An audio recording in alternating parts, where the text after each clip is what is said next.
I'm Nico at Timberline, and we're going to go over the Timberline XL Plus series today.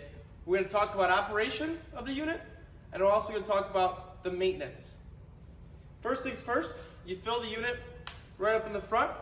You can fill with either a hose or a bucket. The whole black tank is going to be your clean water or solution tank. Then, next thing we want to do is we're going to check for our pads. And this just slides right off. Take a pad off, inspect it, make sure we got a lot of life on there. Very easily. Next thing we're going to do now is turn the unit on.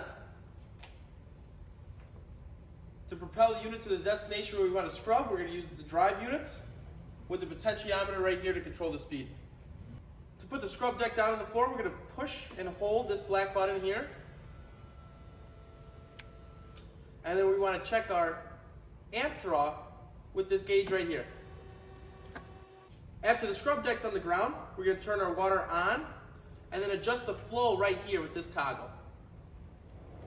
One thing to note, with the switches in the up position, the scrub deck does not activate and water does not flow unless the go button is activated. Once that's done, we're going to drop this. Squeegee will now be on the ground. We can turn the vacuum on and we're ready to start scrubbing.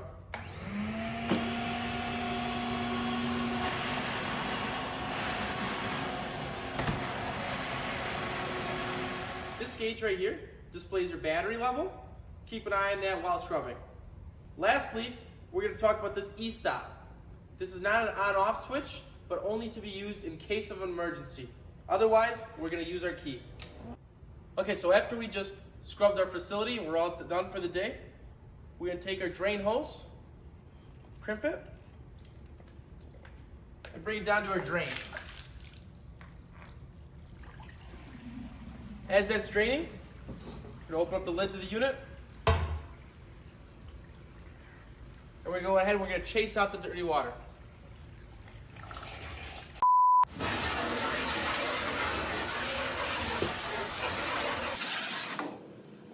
We're also going to inspect our filter and rinse if needed. If you rinse it, make sure it dries thoroughly before placing it back in. We don't want water in the vacuum motor. After replacing the white filter, there's the float ball cutoff. Go ahead and just rinse it. We recommend that periodically you take off the clean water filter and rinse that out thoroughly. Make sure that the machine is completely drained out before doing so.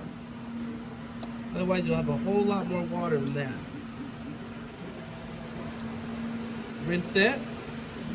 Once rinsed,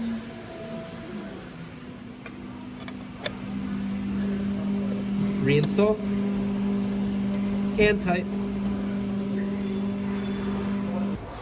When you're done operating your scrubber for the day, go ahead and plug it in.